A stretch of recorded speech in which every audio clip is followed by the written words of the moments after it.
Netcasts you love. From people you trust. This is Twit. Bandwidth for the new screensavers is provided by CacheFly at CacheFly.com. The new screensavers is brought to you by Hover. Finding the perfect domain name is incredibly easy with Hover. Go to hover.com/twit and save 10% off your first purchase. NASA's mission to fly into the sun, picking the perfect laptop for a student and overclocking your PC. Live from the Twit Eastside Studios in beautiful Petaluma is the new Screensavers.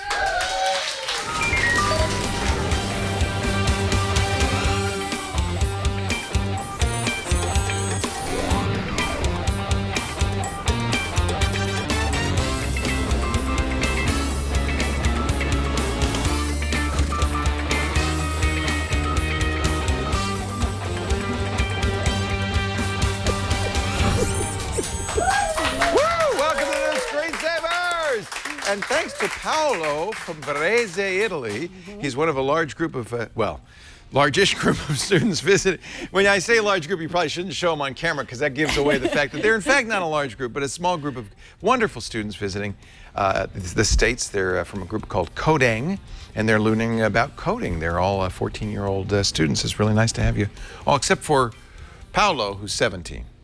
Yeah. ENG stands for English also, right? You're learning English, not engineering. Oh, Code ENG, English. Oh, this is Megan Morrone. Oh, yes. Hi, Megan. Good to see you. Good to see you. Thank you for filling in. Ian Thompson was scheduled, but he came out with a flu, bad flu. So I'm thrilled that you could do this. Plus, you needed someone with an Italian last name to come and make you guys. Morrone. Plus, you have a very tough problem. I do. I have a sticky wicket, as they call it. You have a daughter going into high school in the fall, and she needs a computer. She does. And we have lined up a lot of computers. We've got everybody in the office to bring their computer, and we've lined them up to help you choose, not just Megan, but everybody choose the right computer for a child entering high school. Yes. Or college. It could be college. College or high school, Yeah. yep. Yep. Also coming up, we're going to talk to Nicola Fox. She is a project scientist for something very cool, the Parker Solar Probe. Believe it or not, they are planning to crash a probe into the sun. Intentionally. We'll talk about why they would do that and what they're going to learn about that. Bryan Burnett will come by and show us how to overclock the CPU on his PC. And I am going to offer my voice services to you for use in Waze. We'll show you how you can use your own voice in Waze. All coming up in just a second. But first, the news of the week. There was a lot of it. I know you spent all of TNT this past week doing earnings reports. There were a lot of earnings reports. Yeah. There was Microsoft. There were Netflix. Netflix, yes. I'm trying to remember. A lot of companies. And there's more next week, too. Yeah. There's a lot It's more the next season. week.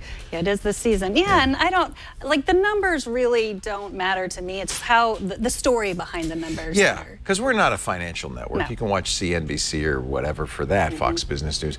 We're really talking about technology from the point of view of users. So, but that's relevant. If Microsoft, for instance, as they did, announced that they made more money for the first time ever on the subscriptions to Microsoft Office than selling the boxes of Microsoft Office. That's a story for us because it means it's changing the way people buy software. Right. Right? In fact, if you think about it, when's the last time you went to a computer store and bought a box of software? That seems kind of old-fashioned. I bet none of these kids ever bought a box of software, right? What's in the box? What's in the box? Nothing. It's that you download it, you just get a license key. That was that towards the end. That's what you would get in the box. Right, but they're competing with Amazon, which now we're in this weird position where like Microsoft is sort of the little guy in this cloud fight. Isn't that interesting? Yeah, so we're rooting for Microsoft to catch up to Amazon. Amazon is still number one. Amazon Web Service, by the way, a sponsor of some of our shows, is number one. And Microsoft, though, doing very well in Azure and cloud. They're I can't really say almost as big. They're 1/5 the size of Amazon Web Services, we think. But catching up fast. They're catching up. They're getting bigger and bigger. I'll tell you, Amazon. I was playing with this. Have you played a little bit with these new Amazon? No, I don't want to play with anything else that gives me more access to buy things from Amazon. I have 4 Echo Dots. I have the Echo Show. I can't. I have to stop spending money just because there's a cool app. So I don't know. They don't really expose this in a way that's easy to find. But if you know what you're looking for, if you go to the Amazon shopping app and then go to the menu, that hamburger menu over here, there's something called programs and features, which is actually a term from Windows control panel, isn't it? In this case, they're just kind of weird little doohickeys that Amazon is offering, including Amazon Spark. They announced that this week. This is like Instagram, but only for stuff you just bought and want to tell other people how to buy it. And of course, where do you buy it? You buy, oops, I slided up the wrong thing. Where do you buy it? You buy it on Amazon, right? So, and it's so hard to get to. I'm amazed that anybody has put anything on here. Yeah, there's Although a lot I of wouldn't people mind shopping. buying those pops, cookie dough ice pops. Are they for sale, or is it like a mold you can buy to make them? Well, that's what's funny. I mean, some of these things are just tips. Like I love packing snack boxes. Oh, reusable boxes and cups. So maybe they are selling stuff. I'm not really clear who's posting here. Yeah, why would you do that? Do you And get why? like a cut of the? Yeah, maybe. Yeah. There's another one I found. I love this, the treasure truck. Do you know about that? I have taught my children, and I was taught never to buy things off of the back of a truck? and never to buy anything from a truck that's offering free candy. And the treasure truck does both. Yeah. They offer free candy. They encourage you to buy things off the back of the truck. It's really a truck. It's basically Woot on wheels. Yes. So they only sell one thing, and it's like an amazing deal, they say. And so, but they're not. They're not in town, but they told me when they come to my town. Well, they're not really going on a road trip. They're actually going to Seattle. go to a lot of different places. That was the news this week. They're going to go and park in a lot of places. Good. I'm guessing if the Whole Foods deal goes through, they'll maybe park in the parking lot of a Whole Foods. That'd be cool. So yeah, I think it's just another way, like I said, another way to get you to buy more things from Amazon. Yeah. I truly believe that there will come a time in our lifetime where we buy everything from Amazon. That's the plan. And I, for one, welcome our new overlords from Amazon. I'm excited. I'll buy anything. I don't mind. I like buying stuff from Amazon. But don't you like going to the bookstore? Don't you like going to Copperfield's or, Yeah, I go to bookstore? Copperfield's to look for a book, and when I find it, I order it on Amazon. Isn't that what you do? No. I said that sometimes I do that with chairs. Like I'll take a picture and then That's someone bad. accused me of Showrooming. Stealing. That's stealing. It's they said. showrooming. And it is, in fact, in the old Judaic code, the Talmud says I'm not kidding you, it's the shopkeeper's law. You're not supposed to go into a shop, get all the information about what to buy, and then go buy it from somebody else. So it's apparently been a problem for I broke the Talmud? thousands of years. You broke the Talmud. Here's another one. This is Outfit Compare. This is a preview of what they're going to do with the Amazon Look, right? That's the one where you put it in your closet. There's a camera, and then you show it outfits. So I gave it an outfit, and I said, I gave it two outfits. You give it two outfits, and you say, which one do you like better? Okay, so I think this was a nice one. That was at work on Wednesday. I was wearing a black jacket with black and white looks good on guys, right? Because we have no color sense. And black slacks, black loafers. And then I thought, well, this will be an easy one for it. I posted a picture of me in my safari outfit from our vacation. It liked the safari outfit. Can we do one with you? Yes. Actually, well, let's do one with you and me. Okay. And we should compare it to the last time I was on. Which outfit looks better on Oh, you? my outfit or your outfit? Here's yeah, take a photo. I don't know if it's going to be smart enough to know that that's you. So there's a photo of you. Now use that photo. You take a photo, add second outfit of me. Okay. Let's take see a how this photo. works. Okay. You got to have the same pose. No, come as I around. You did. got to get Okay, gotta get my gotta shoes. have the same pose. Wait, take a photo. Okay. Got to get the shoes Okay. and the whole. Oh, goodness gracious. All right, ready? All right. Okay. Okay. Now. Oh, you look great. Do you think it'll know that this is two different people? No, I think we look enough alike that it will. Okay. Now we're going to compare. You ready? So, when they released the look, I like that. You don't have the leg out pose. they said, Right. no, I think I'm going to win. When they released the look, they said that this would be a combination of artificial intelligence and humans. So, I think when we send it over, it says in progress. I think a human's going to look at that as well as artificial intelligence. So we're not going to get it back right Now, now. you understand the real goal here is to get you to buy outfits on Amazon, Yes. right? So at some point, what'll happen is it'll say, well, you looked okay in that, but if you like that, I got something else for you. It should take into account the Oh, context. it said we could not complete your outfit comparison. I think it knew that it wasn't, that we were different might people. have known. Wow. Yeah. Make No. sure. Oh! Make sure both your images are of the same person. What? You're too smart. Amazon. Artificial intelligence is getting couldn't very fool smart. you. Yeah. All right, we're gonna do one more. Okay. This time, I know we're wasting a lot of time. I'm gonna do you, and I'm gonna get Colleen to go over there. Oh. Because maybe it just knew that that was a man and a woman. We so have what the if we same have dress two on, women? essentially. You're wearing the same dress, which would make it. Come on, Okay. Colleen. You have to come over here. She's really shy. She doesn't want to do that. All right. I bet this will fool it. Okay, we're gonna add another outfit of Colleen. Yeah, leg out. Add a Little second hip outfit. in there. Yeah. You ready? Okay. Second outfit. There you go. All right. See, I think it'll know. It will. You're both. Right. But Actually, is it now it's like going to say scoop neck. you need to wear different outfits. Yeah, you do. You do. I've been sharing a What are you closet trying to for too trick long. me again, Laporte? All right. Well, we'll let it chew on that and see what happens. What else is in the news? Oh, Elon Musk. Always in the news. Elon Musk joining Stephen Hawking, the astronomer royal, and saying we've got to make laws now. Artificial intelligence, any minute. And I think Elon's watched a few too many Terminator movies. He says it's the greatest risk we face as civilization. Well, I love this because TechCrunch, Connie Loizos, went and talked to a guy who really knows about robots and artificial intelligence, Rodney Brooks. He's the founding director of MIT's Computer Science and Artificial Intelligence Lab, co-founder of iRobot, they make those Roombas, right? And Rethink Robotics. I mean, this guy is a roboticist. So I like it because Connie said, I have to ask you, Elon expressed again this past weekend that AI is an existential threat to humankind. Agree, disagree? And Rodney said this. It was a mic drop moment. There are quite a few people out there who've said that AI is an existential threat. He mentioned Stephen Hawking. There's one common thread with all of these people. They don't work in AI themselves. For those who work in AI, we know how hard it is to get anything to actually work. It's hard.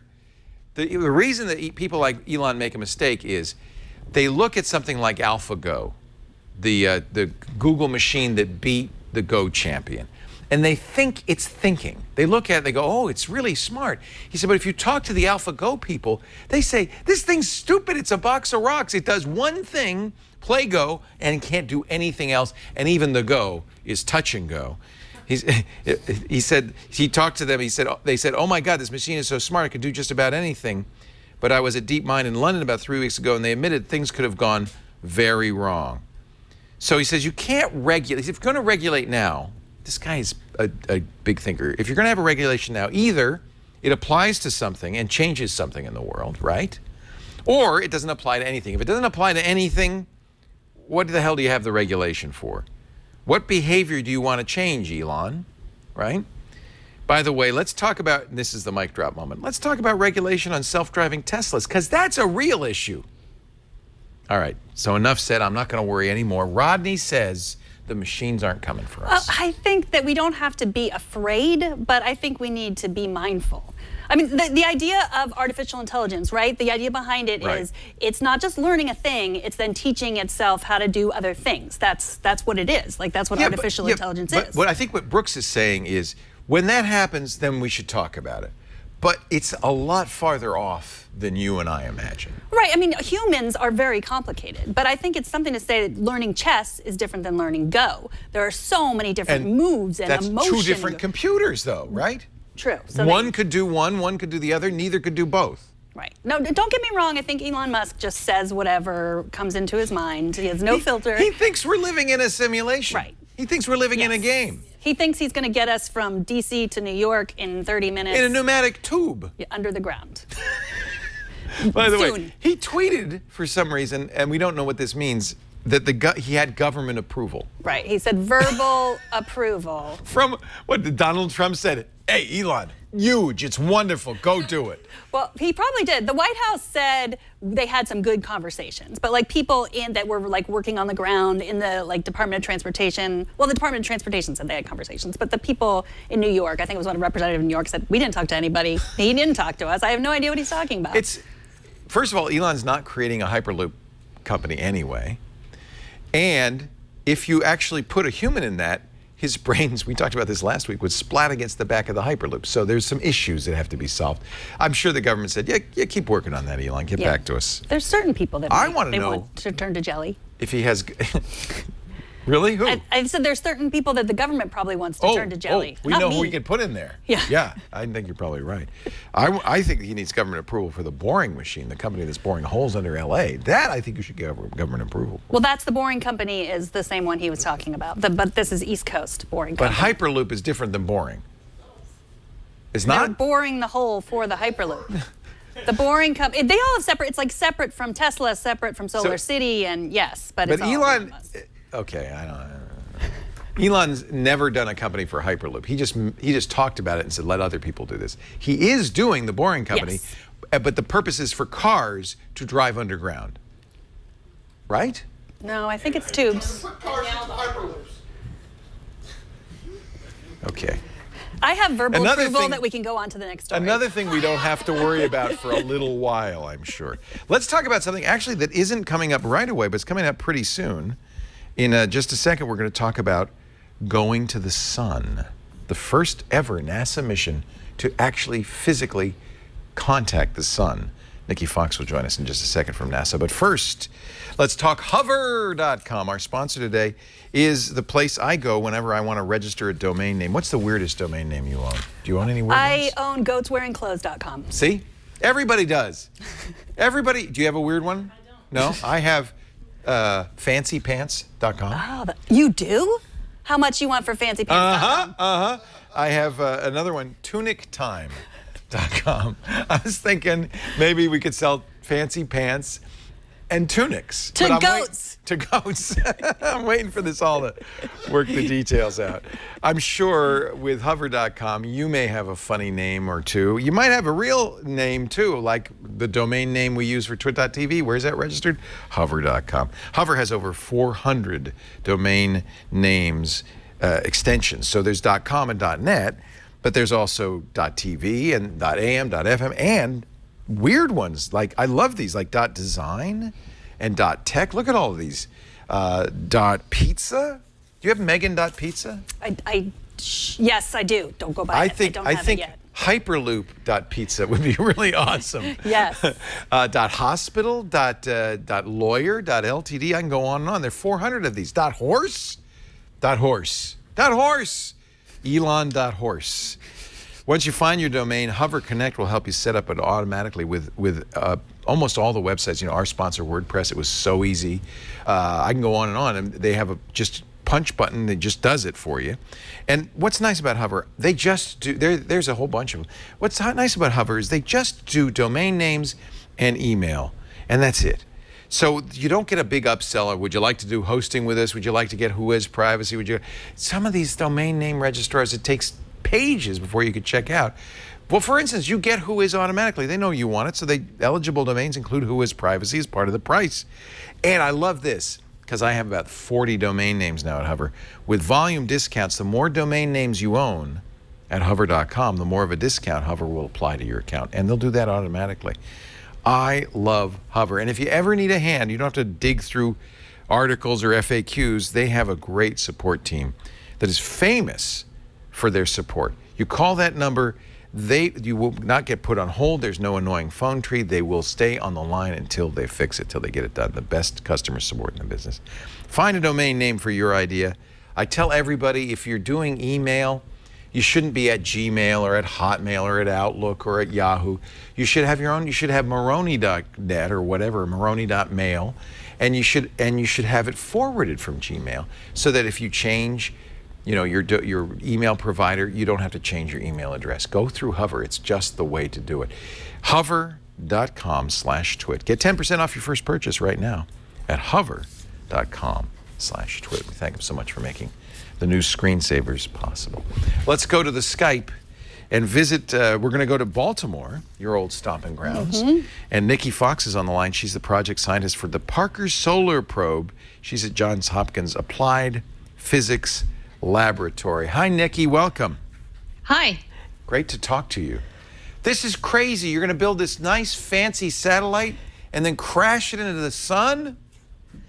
No, not exactly. Oh. The object of the game is not to crash it into the sun. Oh, so you're just going to skip by? Well, how do you crash something in the sun? It's not solid, right?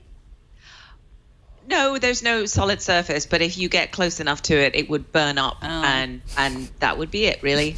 Well before it ever got near the non-surface, it would burn up. So you're going to go into the corona? How close to the sun are you going to get? So we get to, at our closest approach, just under 4 million miles, which I know doesn't sound particularly close when you put it like that, but the Earth and the Sun are 93 million miles apart, so it's about 4% of the distance. Wow. So we're going to be right up in there. If you think of the Earth to Sun as a big football field, we'd be on the 4-yard line knocking on the door for the touchdown. Is it pretty hot there? I imagine there's a lot of solar radiation at least. It's extremely hot, yes. The corona itself is about 2 million degrees, and that is where we are going to be living and working. What? Won't it melt?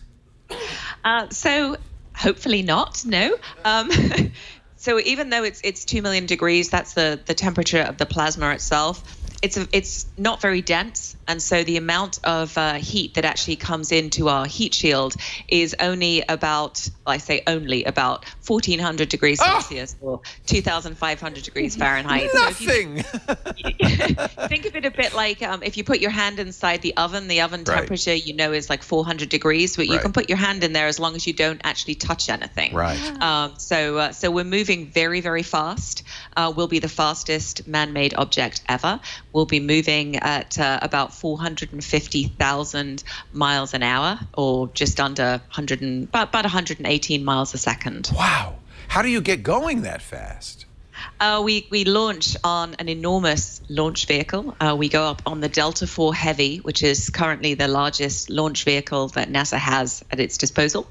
And we also have a third stage. At the beginning of that little video that you're showing, you actually saw the fairing, the bit that rides us into space. It opened, and the spacecraft came out, and there was actually a third stage motor on it, and it really does accelerate the spacecraft just that extra bit. So we're moving incredibly fast because we have to get away from the Earth's momentum. We need to be out in the space to do our job. Amazing.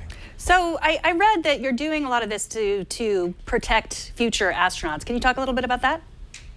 So everything that happens kind of in this coronal region, and we've learned an awful lot about the corona by observing it and doing tremendous research, but until you actually go up and visit it, you really can't tell exactly what's going on. So it's a little bit like looking out the window.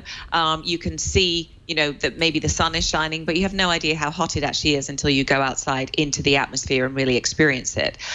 So the corona is the birthplace of the solar wind, and that's basically the sun's atmosphere that gets superheated in the corona and accelerated, so it moves about 1 million miles an hour away from the sun. It bathes all of the planets, and it carries with it the sun's magnetic field.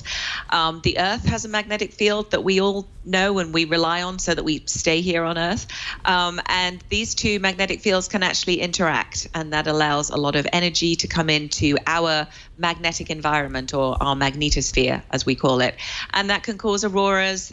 It can also cause the Van Allen radiation belts to pump up, where a lot of spacecraft live and work, and of course there are astronauts out on the space station. We want to keep them very safe. So being able to be predicting what is happening in the corona and what therefore is going to impact the Earth, we can kind of predict what the effects of, we call it space weather, but we can predict that space weather here on Earth. Do you get a lot of Icarus jokes, Nikki? Flying too close to the sun? Yes. I'm guessing the heat shield's not made of wax. No. Funny you should mention that. So one of the things that's amazing about this mission is it really is 60 years in the making. It was first proposed in 1958, so it actually does predate NASA. There was a committee that got together, and they were asked to provide kind of guidance and advice for the newly forming agencies. So NASA, the National Science Foundation, and the Department of Defense. What do we want to do with space? What are these really amazing things that we want to do? And they had 12 missions that were proposed. And of those 12, the other 11 have all flown. Solar Probe is the only one that hasn't. And that's purely because we've never had the technology to be able to sort of make our dreams come true. And I know you're going to be talking about your iPads and everything in a minute, but the leap that it's taken in technology is 60 years ago, we were using a rotary phone that was attached to the wall. And, if you wanted to go anywhere, you needed a really long cord on it. Now we use an iPhone 7 and it just, tells you everything you want to know on this little tiny piece of technology. And that's the kind of leap that we needed to be able to do this mission, mostly to design the materials. So not wax, but not far off. It's carbon. It's actually a carbon-carbon composite the heat shield is made from. But it took years to develop and to really come up with something that was durable, that would be able to withstand the incredible heat. Also the cool, if you look at that orbit plot that's showing there, it's a very elliptical orbit. So we go incredibly close to the sun on one side and then out around Venus on the other side. So, it's got big temperature swings. And it also needs to be really, really light because I mentioned we have to be moving incredibly fast. So when, if you want to be moving fast, you need to be light so that when that launch vehicle kicks you out of the atmosphere, it's kicking you out at a really fast speed. So you need to be light. And so that was the biggest technology development for us we call it the giant frisbee. It's like an 8-foot frisbee that sits on the front of the sun. It's so good that the front side of it, as I mentioned, is 2,500 degrees Fahrenheit.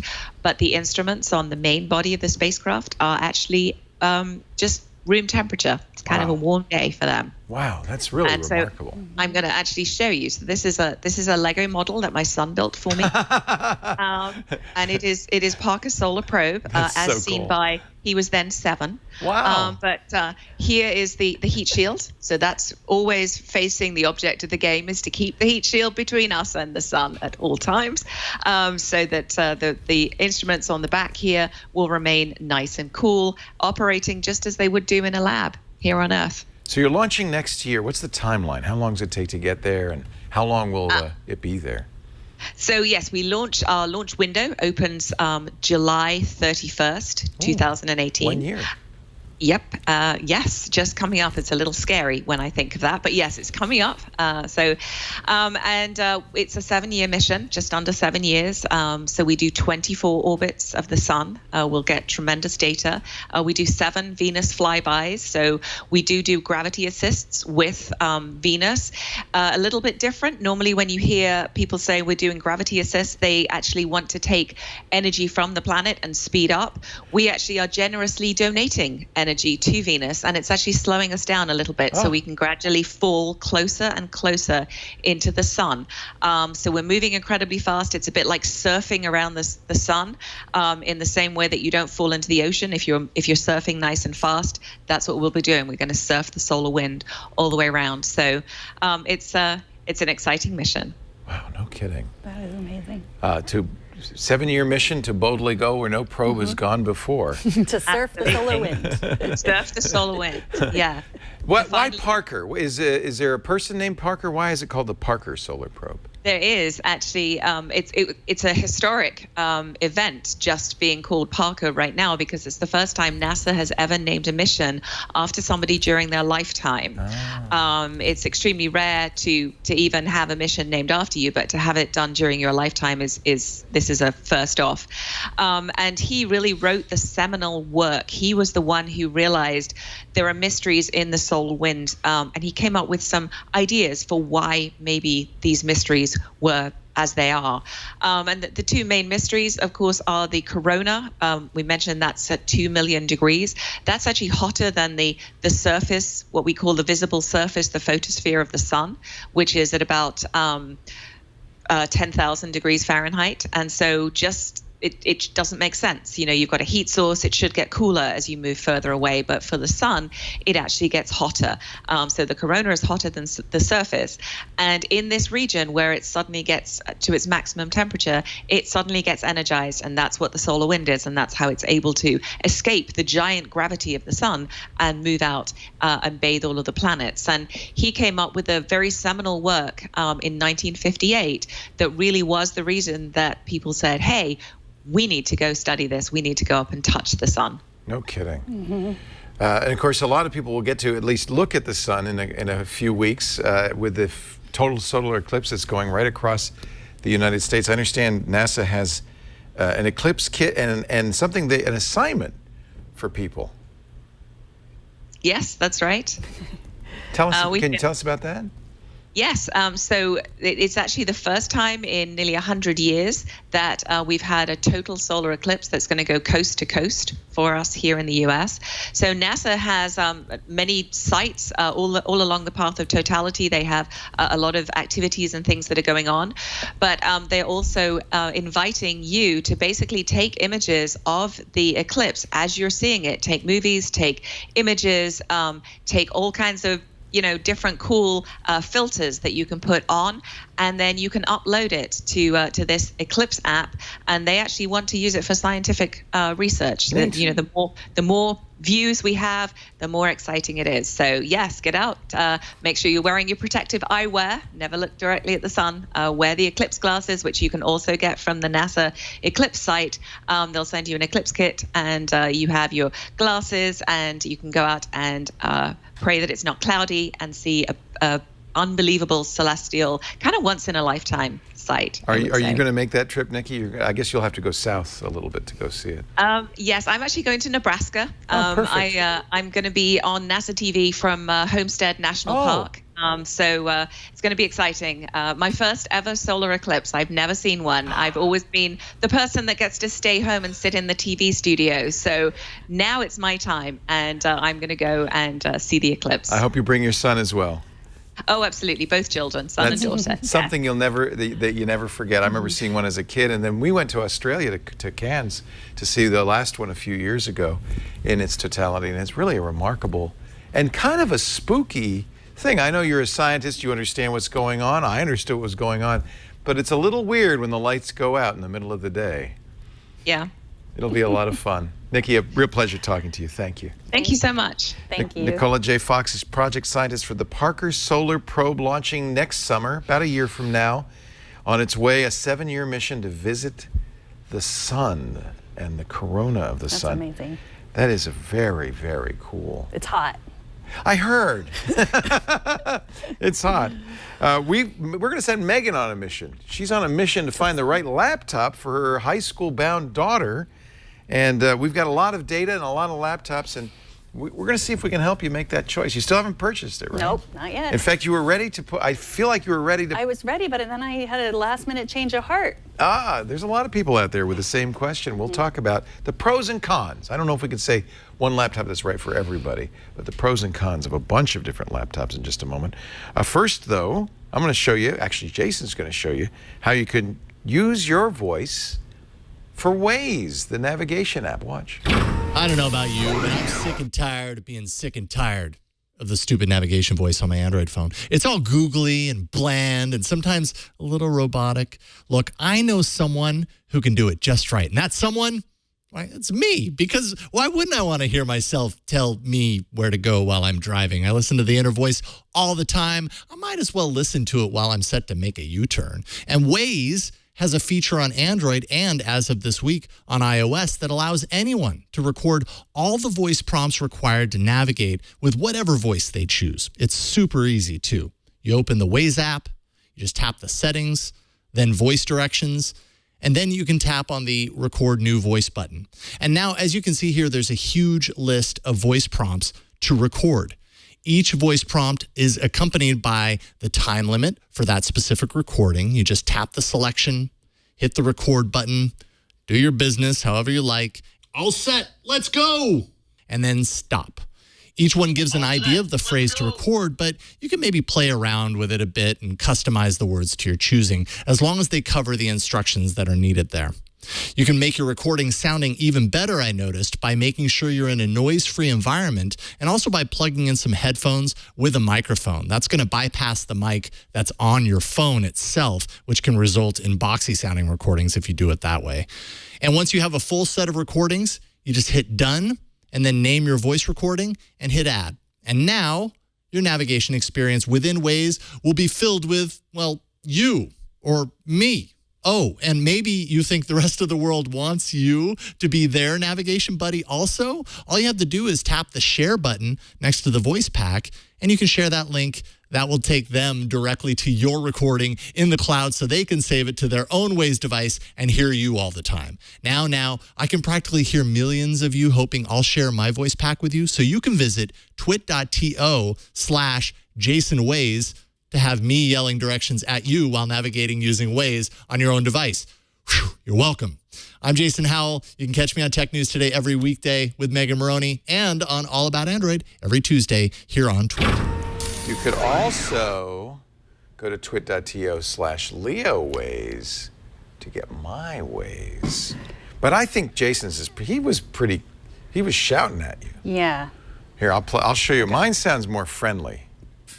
I can't remember. We're ready to roll. Drive safe. Yeah, that's nice, right? Yeah. Let's get started. Drive safe. I think I'm pretty the friendly guy. Mm-hmm. Directions you love from people you trust. Let's go. That's my favorite. It's kind of fun. You should make your own. And I tweeted mine earlier. And again, twit.to/LeoWaze. But really, you're going to want to make your own, right? I don't know. I think I want to listen to you. Yeah. I think of you as my guiding star. Oh, please. I feel like it'd be kind of fun to make some, like, you know, different voices and funny ones and stuff like that. Maybe we'll do that. It doesn't take that long to do it. It's kind of fun. Yeah. All right. You can see we've arranged quite a few laptops in front of us here. I don't even think this is all of them. Little You can't forest. even see all of them. You can't. There you go. They're in 3 different kind of main categories. We've got some Microsoft Windows choices here. These are all the Microsoft laptops. We've got some choices from Apple, both Mac OS and iOS, the iPad laptop. And then stuck in the middle here is kind of my choice, which is a Chromebook. This is the latest Chromebook from Samsung, the Chromebook Plus, which I like a lot. If we start by price, this is the least expensive. Chromebooks tend to range from $150 to about $500. This one's $450 with the ARM processor in it. If you want an Intel processor, which I don't really think is necessary, you can get the Chromebook Pro. That's $100 more. But I think this is a really nice laptop with a great screen. It's a touch screen. It will run Android apps, which makes Chrome OS a little bit more powerful. And it's got a real keyboard. Now, your daughter has been using iPads, I'm sure, for some time. Yes, she's been using them for school, but now she's moving on to high school. And I don't think that the iPad is right for her, but I think that it probably is good for other high school students. It just depends. I mean, in this case, we've got the 12.9-inch iPad Pro in a Logitech keyboard case, and to its left, the smaller 10.5-inch iPad. I think you would want a Pro, wouldn't you? Because it works with a keyboard. Actually, they all work with a keyboard, but it has that smart connector. It works with the pencil, which you have to have the Pro to work with the pencil. And it seems to be with iOS 11, they're going to have some more laptop-like features. Yeah, there's the Files app, and I think it's gotten a little bit easier to work in Google Docs and Google Sheets, which is how a lot of schools work now. Right. Of course, it's not going to be as easy as it is in Chrome. One of the things that's really changed is everybody's online all the time now. When the Chrome OS first came out, the first Chromebooks, I kind of poo-pooed them because it did require you to be online. It really was a computer designed to use the cloud. But nowadays, that seems pretty ubiquitous. There are not many places you can go in your day-to-day life when you're not online. Certainly in school, you're going to be almost always online. Yeah. My only concern about the iPads, besides the lack of a keyboard, I mean, they're great touch interface, and there's lots of educational apps on there. One of our student visitors, the youngest student visitor, is learning to program Swift using Swift Playgrounds, and that's a really great way to learn how to program. There's other programs like Tinker, too, that are fantastic. But it doesn't come with a keyboard. If you add the keyboard, you're talking almost $1,000, right? Yeah, $159, $169. I have a little MacGyver set up here where I use, on my 10.5 iPad, I use the Magic Keyboard, which you might already have sitting around. That's the Apple Magic Keyboard, plus just a little $100 canopy. Stand. But it'll work with any Bluetooth keyboard. But the iPad itself starts at what, $650? Yeah, $650, $800 it starts at for the 12.9. That's the and then you're one. going to add $150 in keyboard. I think that's a pretty expensive solution for what is basically just a tablet. The Chromebook is generally under $500. Now you could look at a Macintosh. We've got 3 different Macintoshes here. This is the one I would recommend, which is a MacBook Pro. This is a higher end MacBook, but it doesn't have the touch bar. The touch bar adds significantly to the cost, and I think does not add to functionality, at least not yet, even though there are more and more apps using it. I think looking down at a touch bar isn't that useful. I don't think a student especially needs the touch bar, and I found it impeded my touch typing. I kept hitting it with a pinky and things would launch. So that's actually the MacBook you're looking at right there. The MacBook Pro is probably what you want, although you could get something a little bit, this starts at $1299 without the touch bar. The MacBook also starts at $1299. It's a little thinner and lighter, also a great screen. And my problem with both the MacBook and the MacBook Pro is this keyboard. I really think Apple's made a mistake with this keyboard. Of all the keyboards we have here, it's the shortest travel, which means your fingers kind of bottom out when you're hitting that key. And I find that difficult to type on. Now, you may not, if you're a high school freshman, you may not care, right? Kids might be used to that. They might, or they might not be used to anything. Yeah, this, like, starting high school might be the first time they're really doing a lot of typing, and they won't remember all the days of those wonderful chiclet keyboards. Right, and I may be such an old timer that's my problem, and it might be that a kid isn't going to notice the difference. I just would hate to type any length of time using these keyboards because they don't have the travel. Even a Chromebook has better travel. Now there is a Macintosh, an older Macintosh here. This is the MacBook Air. This is the MacBook This Air. is the least expensive Macintosh Apple sells. It starts at $1,000. You were able to find a student discount down to what, $850? $850 for a brand new one. Well, it's not new, it's old hardware, but from the new part, and then $800 refurbished. So that's something that we could talk about too. If you're buying a refurbished Mac from Apple, I have no problem with that. Yeah, Generally, 1-year warranty. Yeah. Free shipping back and forth. If you're buying refurbished from the original manufacturer and they cover it with a full warranty, I don't have a problem with that. But you'll notice you aren't going to save that much either. That's a $50 savings. I know. It was, that was why. So I had decided, I had gotten advice from Rene Ritchie. Rene Ritchie will say MacBook Air all the way for college It's kids. thin, it's light, it's got a better keyboard because it has the older keyboard. The negative on that is the screen resolution. It's the worst of anything here, including the iPads, the worst screen resolution. So that's what he said, and I thought, who cares? She's 14, like, she can deal with it. But Jason Snell pointed out that kids are really used to having a higher screen resolution. They're used to streaming HD videos on their iPhones, and so they will probably use this as their TV. Right. And so if you're going to be spending that much money anyway, they will pay attention to the resolution. Yeah. The other problem with the MacBook Air is, what is your kid going to do with it? Are they just going to type papers? Are they just going to do docs? My daughter likes to edit videos, and I bet a lot of kids also like to do that, and I bet they're asked to do that in school pretty often. And when she edits videos, she uses my MacBook Pro. Right. I mean, that's what she uses. She can't do it on any other device. She could do it on an iPad. Actually, there's pretty good video editing, but I wouldn't want to do it on a Chromebook. She could, yeah. She does a lot of HD video editing. Like, could she do that on the iPad, like GoPro videos? Yeah, she could do very good job with editing. It comes with iMovie, and there's other third-party apps that are very good. There's no Final Cut, but I think video editing on an iPad actually is very intuitive and easy, and it's a high-resolution, high-quality screen on the Pro. Yeah. Absolutely, I think you could do that. But I like a keyboard, and I do think you're right. The MacBook Pro, if you think she's going to be doing the editing, this is part of the problem of buying a student a laptop, because you don't know ahead of time what their interests will be or what they're going to want to do when she's just entering high school or they're just entering college. If you can get some direction about what they might want to do with it, that might help you decide.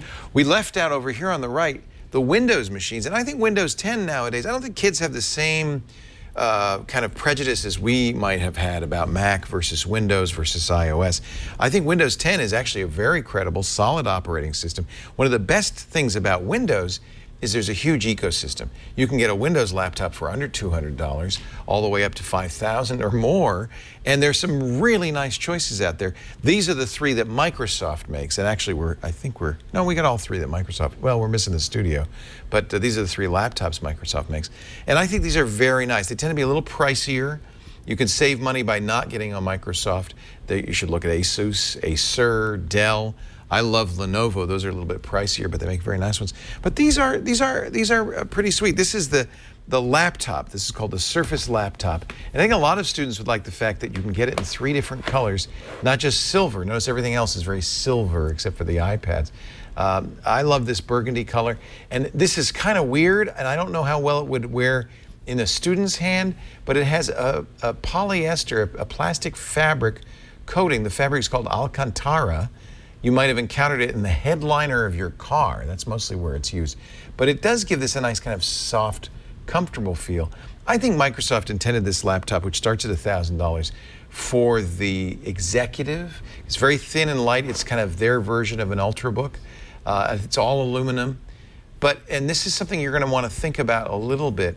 It has a dearth of connectors. Now, Apple's famous for lack of connectors. This has a USB connector, a DisplayPort connector, and on the other side, an SD card reader, and that's it. And it also, actually, I'm sorry, that's not an SD card reader. I always get fooled by that. That's the Windows connector, and that's how it powers the laptop. That's another reason I'm not crazy about Microsoft. They've chosen not to put the Type 3 USB connectors on here, and they power it with a proprietary charger.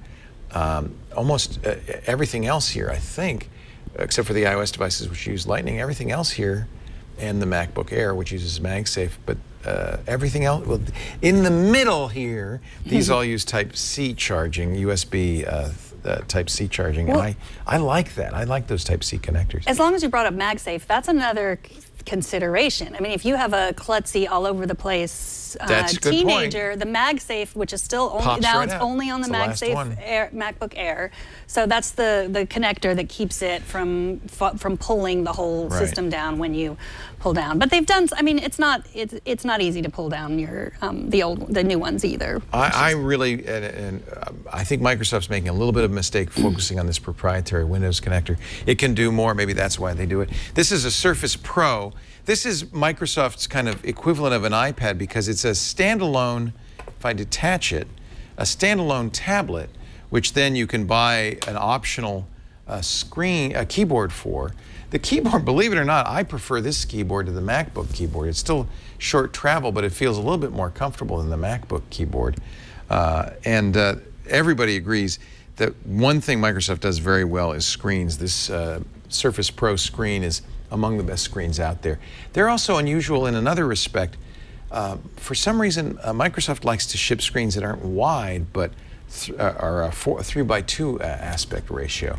And I actually like that for schoolwork, but it might be something that your daughter may not like if she wants to watch movies or edit movies. She might want a widescreen laptop. This is the Surface Book. Similar idea, it's a laptop, but you can detach the screen. Effectively, the screen is the same as a Surface Pro. This is really expensive. It starts at $1,500. It goes all the way up to $3,200. Now, would you recommend getting that one used? Because that was your old Surface Book that you gave to me. Like, there might be people like you that want to get rid of. Is it like a used car? Should I not buy I wouldn't buy used at this point, unless it's refurbished by the original manufacturer, because really in that case, those aren't generally used. They were open box. Somebody bought them. State of California and others will not let you resell something once it's been opened, so they have to put it in the outlet store and sell it. Dell also has an excellent outlet store where you can save a few, $100, you save $100, that's a good deal. Maybe 10% off. You should also consult with the school because many schools have student discounts. And I would always, especially if your kid's going to college, I would always ask the school if you know what department your child's going to be in, or talk to somebody at the school about what they recommend. So you're going to be able to get deals. There's a Windows deal. The Macintoshes have deals as well. You're going to get deals, but you're also going to get some advice as to what hardware would be good. I think all things being equal, my strong choice, because of price alone, is a Chromebook. I think these are very capable computers. They have great keyboards. They're easy to use. Most Chromebooks now have touch, which is a fantastic feature. This one comes with a stylus, so if your daughter likes to draw, she can draw with this. What this is not good for is video editing, photographs, that kind of thing. But it's great for a homework machine. And in fact, this is our son's homework machine for his freshman year. We borrowed it from Michael. Thank you, Michael, for letting us use this. And I think this is a great machine for a starter. And one of the advantages of making it $450 is if you do down the road if your daughter says, "Oh, I'm going to do video editing," you can then, you haven't blown the budget. You maybe you get a year or two out of this, and then you can look at a higher end laptop down the road. You already know she wants to do video editing? I do know that, and also it's a private school, and they require either Windows or Mac. They don't give you an option for a Chromebook. You can't, and I think they must have software that they use, monitoring software or something that doesn't. That's why you want to be careful, because and do ask the school, because they may say, no, she's going to need to use a program that runs on Mac OS or Windows. In that case, I bet you're going to have to bite the bullet a little bit, because it's $300 more than that MacBook Air, but it's more than $300 more powerful, in my opinion. I would look at the MacBook Pro. This is a 13-inch, no touch bar, so you save some money there, and I think this is everything she would need if she can stand the keyboard. It's the only thing that deters me, but I think she'll be fine with that. Let her try it and see. Well, PC guy 8088 made a good suggestion in the chat room, which was have them pay for some of it. So, I mean, if they're going into high school, they probably, she babysits. She has a job. So you could say that. You could say, honey, we'll buy you a MacBook Air, or if you kick in an extra $300, we'd be glad to get you a MacBook Pro. Well, also because he made the very valid point that they're going to treat it better if they pay for part of it. Skin in the game. And then, of course, there's, if you're watching this, you probably have a laptop that you want to hand down. You want to get yourself, maybe you want to get yourself the new one, and then hand down your lower one. I think that we do, even though we do have a lot of laptops here, I think we do have a significant hole of those Windows machines that are not made by Microsoft that are around the same price as and there are, the problem is there's thousands of them. It is the most rich ecosystem, and in a way that's the strength of it, but it makes it hard for you as an end user to choose. I think the Dell XPS 13 is a really great choice, a beautiful screen. It's lightweight, it's powerful. Windows 10 is I think a very good choice, and because it has touch, I think a lot of students who are used to touch with their smartphones will be more comfortable with Windows 10 than they are with a non-touch Macintosh. I know we've probably done short shrift to the iPad Pro. I think in time, that might end up being a great laptop choice for some students, especially the 10.5 inch. But I don't think it's quite there yet. I think we have to wait and see how iOS 11 matures and which apps come along, especially educational apps, to take advantage of the more lap-type-like form factor. I like the Chromebook. There's one other reason Chromebook's good for a student. You can't really play any games. There's no Minecraft. And that's not such a bad thing, is it? That's maybe one reason why your kid wants to buy a Windows machine. Yeah, probably. Much better gaming. Much better gaming. Yes. I know we haven't really solved your problem. No, and I think you've got a lot of information now. I also need to get her a graphing calculator too. So why do they still make kids buy graphing calculators? I don't know. That's crazy. Math, but I got a lot of good advice on Twitter. You can do it all on a computer. They still have a TI 89. I think maybe that's what I'm supposed to get. The graphing calculator. Yeah, for mathematicians. I guess maybe because they don't want kids taking out, they want it separate. I don't know. But I was excited to know that there's still the TI still holds the market on the graphing calculator. I've got 4 TI 89s. We'll lend you one. Good. I kept buying them for Abby and Henry because I don't know why. Because they need them. I think it's the testing also. They can bring those into the testing. Maybe, yeah. Hey, we should talk to some kids from Italy. There's a different kind of environment there, I bet. Joining us right now, some students from Varese, Italy. Here, why don't you go first? Okay. And I'll introduce them. They're on the last stop of their code camp through Silicon Valley. They were at Apple. They got a great tour of Apple. And Deval O'Neill is here. She's the founder of Coding. Tell us. Go ahead, stand up, Deval, and we can talk to you. Tell us a little bit about what Coding is all about. Okay, so Coding is an organization that I set up about 18 months ago. I started my world of tech, getting into the world of tech, making apps for Irish dancers. Wait a minute, you mean like Michael Flatley, the Lord of the Dance, that kind of thing? Yes, exactly, yes. And what do they need apps for? Well, a lot of the traditional Irish dances are getting lost because they're not being danced so often anymore. So I thought by creating an app, I could help people to, learn them even if they don't have teachers who know those steps. Did you have experience writing apps yourself before? No, that was my first time. And you thought, I can do it? We can get these kids to do it? Yes, thank you. Thanks to David Book from using his Here's platform. David right here. Using Buzz Touch, I was able to. That's great. And these kids are what ages? They are aged between 10 and 17. Okay. And they do it during the summer, or is this part of their school curriculum as well? It's not yet part of the school curriculum in all of the schools. Yeah. They're starting to get it more and more into the schools. I'm doing it after school and at the weekends. That's great. So, yeah, it's really taking off. I'm really enjoying it. Do you want to talk to one of the kids, Megan? Sure. Yeah, go ahead and let's say hi. They seem like a nice bunch. They don't think anybody will bite. Let's start with you. One of them said no. Who's the best English speaker in the bunch besides Sebastian? Not you. Sebastian's come here. Give me the mic. Okay. Sebastian's a very good speaker. Sebastian, you're somebody's son, though, right? Yes. Are you in Codang as well? Yes. Oh, good. And how old are you? 10? Wow. Do you write apps? No, but me and a friend, we make our own private games. Oh, that's fun. I write the code. He's very good in art, and so he does the art. You told me that you're learning Swift. Yes. Yeah. Thanks to the Swift Playgrounds app, I'm self-teaching myself how to code in Swift. It's very, very near to writing JavaScript code. And that's what most of these guys are learning is web technologies, JavaScript, HTML, CSS, and all that. Who's the best coder in the bunch? Do you have? Is one of you really? Is it that guy over there? He looks like he's a good coder. Maybe it's because he's wearing glasses. I don't know. How about you?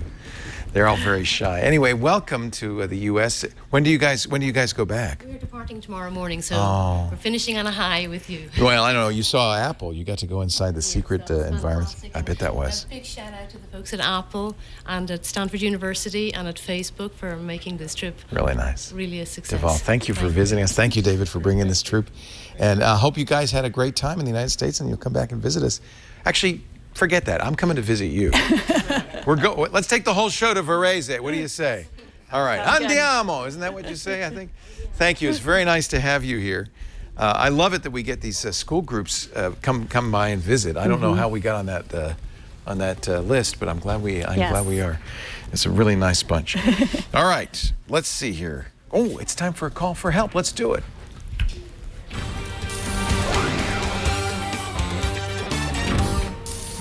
We have a recorded question from Stephen in Fontana, California. Go ahead. Hey guys, I'm out here in the middle of the country off of I-40 in Texas. Whoa. I had a quick question about duplicate files. In my youth, I thought I knew it all, backups and recovery, and since then I've ended up with my network attached storage drive full of, I would say half of it is probably duplicate at this point. I have 2 and 3 copies of photos in my iPhoto library and music. I've digitalized movies, and half my movie collection seems to be doubled.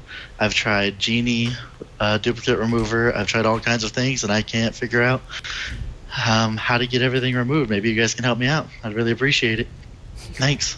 I think Steve, is he talking to us from his truck? Yeah. That was awesome. I hope he wasn't driving. It looked like he pulled over. Yeah. You know, he was using, truckers now use these Blue Parrot cellular Bluetooth speakers or headsets, and the noise cancellation is amazing. So he could have been driving. Yeah. I know, it would sound really good. Well, thank you, Stephen, for that question. You have some suggestions? I do. Well, first of all, duplicate files is one of those things where there's a lot of apps that are just kind of garbagey. Like it's one of those things where you are sort of feeling desperate and you're just like, oh, I'll download anything. It's a universal need that isn't perfectly well solved. Right. Yeah. So I had gone through a few that, you know, are expensive or full of ads or, you know, malware, that kind of thing. What I really like is Gemini and Gemini 2. And it is not free. It's $20. But if you have a real problem, I think it is worth it. So, and it's super easy and it does a lot of cool things. So it's, you know, super easy to just press. Boy, the interface is very simple. Yeah, it's just a big plus sign in a circle. And I've actually now this is Mac only, we should say. He says he has some dupes on his NAS as well. I'll help you with those. Okay. A little bit. Well, you know what? You can also clean out your Dropbox. That's a problem that I have. Like you can put your Dropbox file in there. So let's do that. And actually, Stephen, if you can mount your NAS files, which I'm sure you can, your NAS folders on the Mac, that would work with them as well. Probably. So just scan for duplicates. and scan in progress. It's very quick. It's going through. I like the UI. I like the radar screen. Yeah, and the sound is good too. I don't know if you probably can't hear that, but it has some good Looking sound for effects duplicates. as well. Wow. So then I can review the duplicates. You're not just going to say, sure, yeah, delete all my photos from since when my kids were babies. Who cares? So you can review it. So so I have this video here, Slow Children at Play, this video from 2014. That's not nice to say your children are slow. Yes, they're slow. Slow children at play. Get it? So I can search in here, and it was like, I used to. It shows you both places. Yes. Okay. And then, I want to delete one of those, and I can go through, and you can also do a smart delete where it just deletes it all, and you don't have to really worry about it. And just hope that it's right. Right, and then you just hit remove, and it's, removed. That's one of the problems with deduping is, of course, that you don't want to remove the one copy of something you have. And a duplicator doesn't always know. A good duplicator, and I'm sure Gemini is one of these, is going to use several techniques to make sure that it's deleting actual duplicates and not files that have just the same name and same creation date. The best way to do it, of course, is to look into the file and create a hash or some sort of representation of the contents of the file. Most of the time it will be a hash. And compare that hash with another file that you think is a duplicate, and unless they match identically, don't delete one of them. You may, for instance, if you're a photographer, you probably have the original photo and then any editing you did, a crop or you took out the red eye.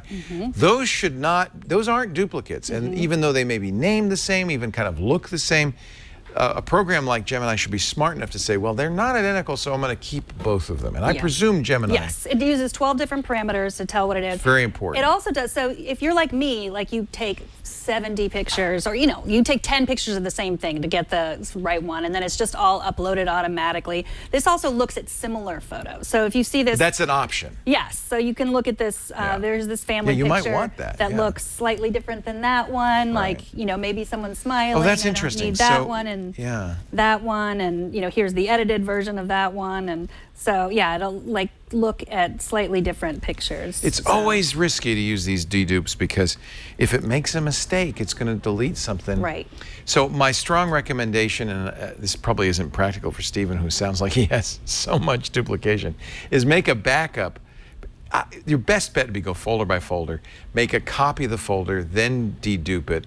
Or get a cheap external hard drive, copy everything to that, then dedupe it, just in case. Because that one picture you really want to, Grandma Vinny and the turkey. If you deleted it, you might. Well, you remember, I'm sure. That you want to make sure you don't accidentally delete something you really want. Now, Gemini sounds great. Yeah, Anthony found one that's a little cheaper. It's called Duplicate File Finder, and he tried that, and that one is free to try. And then we're showing that on his screen. I love how much energy these companies. It's so easy to do the deduping. Yeah. They just put all the energy into the UI. Well, right. So why not? Yeah. Oh, this is nice because it does show you kind of how much is used by these things. I like that. So that's called free Duplicate File Finder. Duplicate File Finder. And I think it's $5. Is that how much it was? And free to try. There's a very similar set of programs like this on the Windows side. It's a universal problem, frankly. And the solution, though, is not that complicated. But I like it when a program really is careful and makes sure these are not, just, files that look alike. These are really duplicates. And in fact, that's a hard thing to do well. For instance, if you have a music file, it's the same song, but one's a live performance and one's not. If you look at hashes, that's going to be, they're not going to look duplicate, but in every other respect they might. So you got to really be careful. Good question. Thank you, Stephen. If you want us to answer your tech questions, I think you could do that. Here's how. Need tech help? The new screensavers are here with answers. Email your tech questions to newscreensavers@twit.tv. New screensavers at twit.tv. Megan, of course, will be back Monday through Friday, 4 p.m. Pacific, 7 p.m. Eastern for TNT. And you and I are going to do iOS Today on Tuesday, our new time, 9 a.m. Pacific time. That's noon Eastern, 1600 UTC, and we're going to do science. I know. I got inspired by doing that research into the solar probe. And so, yeah, maybe we'll talk again about that app where you can upload your pictures from the eclipse and lots of other science apps. If you have science app suggestions, send me them, Megan at twit.tv. I should have brought it in because we were showing the iPads. I just got Logitech's new Slim Combo case, and I will show that off as well. There's some good stuff about it. There's also some negatives, and we'll help you make that choice. That's Tuesday, 9 a.m. Pacific on the show. I did want to show you mentioned Windows. We didn't show the variety of other Windows laptops. This is my Windows laptop, the one I use day in, day out. The reason I don't recommend it for a student is, as configured, this is almost $3,000. It's a very expensive laptop. But this is my work laptop. This is the one I use all the time. So, you know, I wouldn't buy this for a student, but this is a Lenovo ThinkPad, and this is the second generation of the Yoga. The Yoga is what we call a 2-in-1. In the Windows world, there's a lot of kinds of laptop. There's the Ultrabooks, which are basically MacBook Air clones, literally stealing the idea of MacBook Air. There's the tablet ones, which detach. They have a detachable keyboard. But I'm really, those sometimes called convertibles, I'm really fond of what they call the 2-in-1s, because this can be a tablet, still has a keyboard on the back, but it can be a tablet, but it can also be a tent if you want to. I use this on the airplane when we travel to watch movies. I think that's a great way to do it. And it can also be a laptop with a variable angle hinge. I really think they've done a nice job. The reason this one is so expensive, it has an OLED screen, you know, like those fancy TVs. And it is a very accurate, very high quality screen that also has touch. And I'm really fond of this particular screen. This is the Lenovo ThinkPad Yoga. It has a good trackpad. It has the very famous ThinkPad nub in there. They call that the track point. And the other reason I had to get this is all of these connectors on the side. 2 Type-C, 3 USB 3.1 connectors. It's got it's got a full-size HDMI connector.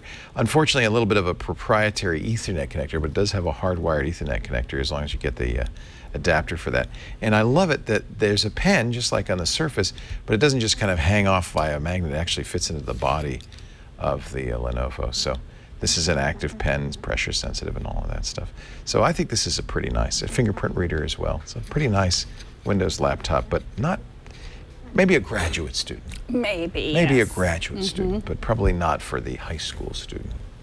We're going to do the mailbag in just a second, but you know, Bryan Burnett, he just cleaned out his PC last week. Remember, he got all the dust bunnies out? Now that it's running well, he thought, let's overclock it. He's crazy. We'll show you how.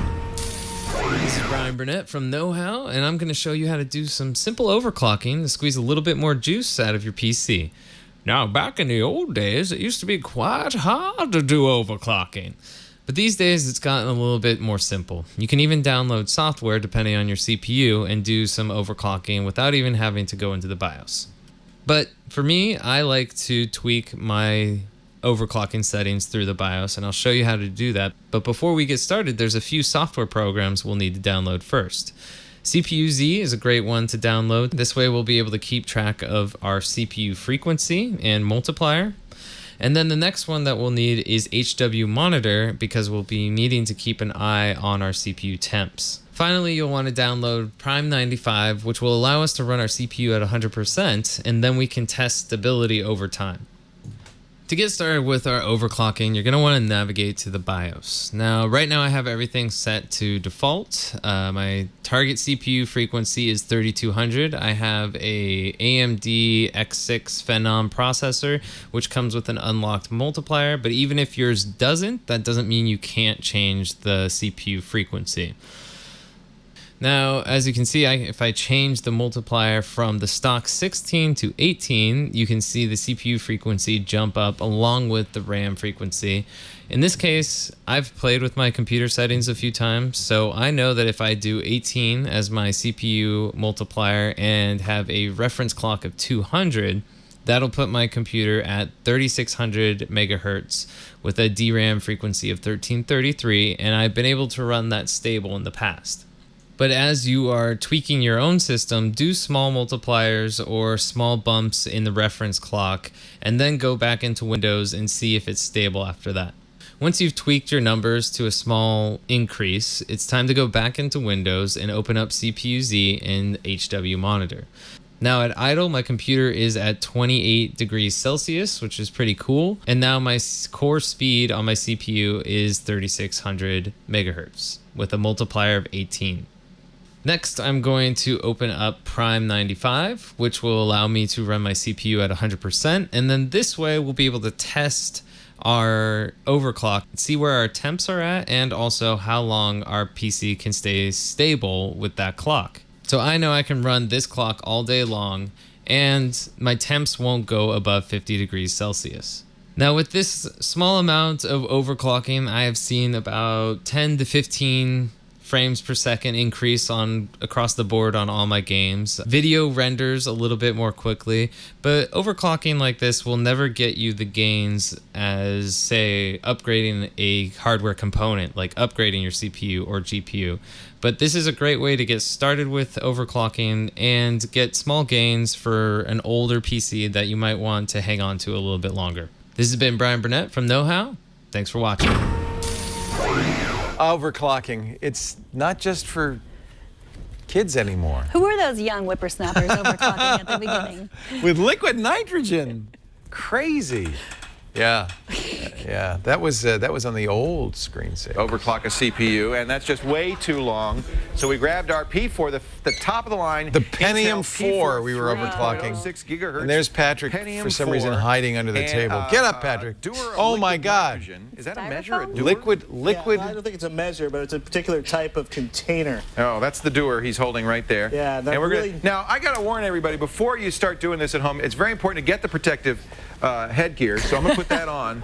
Choppers! And very important to wear your protective headgear. And Patrick, by the way, last time we didn't have the elk gloves. We now have the gloves made out of elk hide that are designed to protect him. Those will freeze solid like in 3 seconds. That's not going to protect you. These are welding gloves, but they're the thickest gloves we had. So liquid nitrogen is how cold? This was how, I don't know how the lawyers ever let us do this. That's just crazy. 192 degrees. Yeah. We can get some liquid nitrogen. I know where to get it. I know where to get it. Hey, I really want to thank the kids and the adults from Kodang and Derval O'Neill. She's the founder of Kodang, for visiting us with David and Katrina, and the kids Davide, Lorenzo, Sebastian, Bianca, David, Paolo, Mattia, and Justine. Their parents are watching even though it's 2 in the morning, right? Yeah, so we want to make sure we said everybody's name. And your kids have been wonderful. They've been really fun, and it's been a great time having you. So thank you for visiting. It's time, Megan. Thank you for visiting. Oh, thank you. I hope you'll come back. I will, maybe even Monday. It's time for the mail thing, our Screensavers mailbag. And I was really hoping there'd be some cannoli in here. I could say, take the cannoli, leave the mail. But no, there's just email. Actually, there's a recorded email. So let's start with that one. Watch. Or not. Hello, Leo and Megan. This is Tom here. Hi, Tom. I'm hoping you can help me find a better way to do this. Okay. For the month of July, I've decided not to use my PC unless absolutely necessary. I can do everything on my iPhone. Oh. I can do it on my PC, pretty much. Yeah. But I like to send voice messages over email. I don't really like the voice memos app on the iPhone. I have one app I use. It used to be called Dropbox. Now it's called something else, and I use that for my journal. I need something else simple that I can use to send voice messages over email. So if you know of anything, I love that idea. Thank you. And keep up the good work. Thank you, Thomas. Of course, there are a lot of ways to record audio on a Mac. I use Amadeus Pro, which is not professional, but it's a like $50 paid recorder. But we have something that would work with your iPhone, with your iPad, that would let you record files, and you could then take those files and email them. And I think you introduced me to it. Yeah, just press record. It's on my watch too. It's great for if you're doing, little casual interviews, or if you want to secretly record someone so that you can replay their conversation later. It's got a big button. Are you doing that right now? Are you recording conversations for later If I told use? you, it wouldn't be a secret. Uh-huh. It's for the memoir. That may be illegal in some states. Do check with local authorities before you record people without their permission. But if I wanted to record an email, I could do it from my watch right now. Hey there, this is Leo, and I'm using my Apple Watch, which actually has a surprisingly good microphone, given it's just a wristwatch, to record this email. Thanks for listening, and see you next time. I don't know what that means. So now I can save it, and I can actually... you probably have it set to save automatically in iCloud. It's sent to my iPhone, and it's also automatically sent to the iCloud, which means you could take it on your iPhone as an attachment. It's in, and send it. If you just press record on your iPhone, you can actually send it via email using the share button. You know what they do that's new? They'll transcribe for you as well. Oh, and that's probably not on the cool. watch, but on the phone. Can you see this, Alex? So you can. Hello, I'm recording this on my iPhone, which you can't see, but soon you'll be able he's to got a camera right there pointed at that be guy. able to You don't have see to, this. You don't have to recording. move it closer. He can zoom. Wow, that's amazing. So then, let's see if it transcribes. Let's see how it does. I wonder if they're doing that. Hello, there it goes. I'm recording this on... Oh my gosh. So it's probably using Siri to... I might have stopped the recording early, right. but yeah. So actually, that's a great feature because then you could send a transcript and the audio, and you'd get the best of both look worlds. at that transcription. That's pretty good. It's pretty accurate. Yeah. Okay. So $5. Not Just press record. $5 on all your... When you decide to use your PC, your laptop again, you can use it on there too. Yeah. I think that's awesome. And yeah, really probably an easier way to send email. I should just, from now on, I'm just going to record my my responses to you. Yeah, probably. Just so I can get your mood. I don't understand what he has against voice memos, though. I would like to know that. What's wrong with voice memos? Yeah, that works fine. I mean, if you need transcriptions, it's not going to do that, but... Yeah, I mean, there are lots of ways to record, many of them free. Did I give you an email? No, what did I do with it? I think, did you take it? There they are. Is this it? Here. Oh, okay, I'll read all this yours, yeah. Hello. Hello. Says Charlie. I just recently downloaded the iOS 11 beta to my iPhone. Congratulations, Charlie. But there are some apps that I really like that won't work because they are 32-bit. How can I go back to iOS 10? Yeah, Flappy Bird, for example. Well, you and I both bit the bullet a week and a half ago and installed iOS 11. You actually did it earlier on that. I did it on this old thing. And at first I thought, oh, this is great. It works with everything. But I have occasionally run into a few things. Flappy Bird's one. I have a Shure Motif microphone. That's how I was going to record the Waze sounds. I couldn't use it on iOS 11. It crashed. But I could use it on my iPhone. So this is a word of why, a word to the warning, a word of warning, a word to the wise, a wise word for the warning of the wise people. Don't, okay? No, don't do it on your only device or a device you have to have. Fortunately, because I had an iPhone that was still in iOS 10, I was able to use that microphone. But if I had upgraded everything to iOS 11, I'd be out of luck. So it's just always with beta software, you gotta be careful. And do back up first.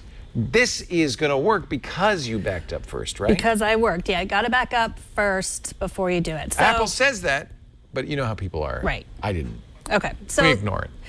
There's a reason. The only way you can go backwards is if you made a backup.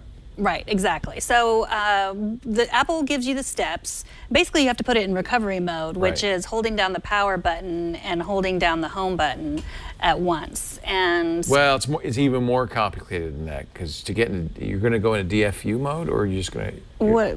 Yeah, What do you do to recovery mode? Yeah. What? It's more than. You have to hold them down for 5. Yeah, you have to. 5 seconds and then 10 seconds, and there's a special method. Did you do that? No, I didn't. I just reset. I just held them down for. And you kept holding it down, and then eventually what happened? Nothing.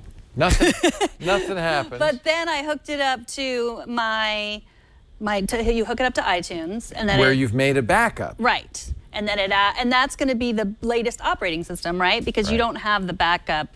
It's just going to install 10.3.3, not 11. Because if you did upgrade to iOS 11, you didn't get that through iTunes. You got that through a special. However, If you've backed up since you went to iOS 11, you have to go back farther in time to a previous backup before iOS 11. Exactly. So you can't. So then you hook it up to your laptop, open up iTunes, and then go through the steps. Or your desktop if you have a desktop. Yes. Open up iTunes. It can be a Windows machine even. It doesn't have to be Mac. Whatever you backed that up to originally. Right. Before you went to iOS 11. Right. In other words, long answer short, just restore your backup. Yes, restore your backup. You know how to do that. Follow the instructions.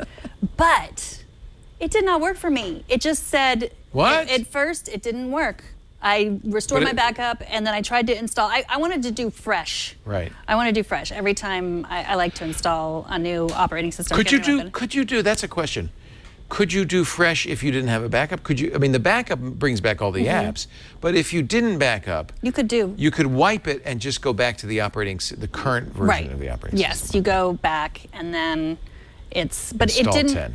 But it didn't. It just went to activation We saw error. you had an activation error, but it's working now. It's working now. Spontaneously. So, now I have to go fresh from where it says hello. This is the kill switch that Apple installed a few generations ago on iPhones and iPads that worked very effectively, kept people from stealing. It was a big market in stolen iPhones, kept people from stealing iPhones. But in order for it to work, you'll have to log into your iCloud and you can't. In other words, that's to keep somebody from taking your iPad and making it theirs. It has to activate and all. But if they have your iCloud password, they can do it. But that's two things to know. Right. So it didn't work several times, and it was very confusing, and I was very worried that I'd ruined this iPad Pro. That would be a very bad thing because that's the 12.9 inch in gold. But in gold. Maybe it's worth even more. But then I just kept at it, and I kept trying, and so you may have that. Yeah, so keep trying. If it was scary. I must be wrong. I guess you could just press it and hold it until it goes into recovery mode. But then there's a further recovery mode called the disk firmware update that requires a fairly complicated sequence of pushes and timing. If that doesn't work, that was what I was going to do to yours. That's the next step to do that. Because what will then pop up is a message on the screen, now connected to iTunes. You never saw that message, right? No. Now connected to iTunes. So that's DFU, and my recommendation is to go to YouTube and search for a video that shows you, because you're going to want to follow along to get the timing just right. It has to be like 5 seconds here, 10 seconds there, and it's much easier if you're just following a video. If you get the white apple, you didn't do it right, you're going to have to do it again. You're looking for that screen that says plug into iTunes now. Yeah, that might have saved that. I don't know. Yeah. We have had activation issues moving a lot, but we have an iPad, for instance, that John had in his drawer there, and we don't know who the hell's iPad it is, so we can't unlock it.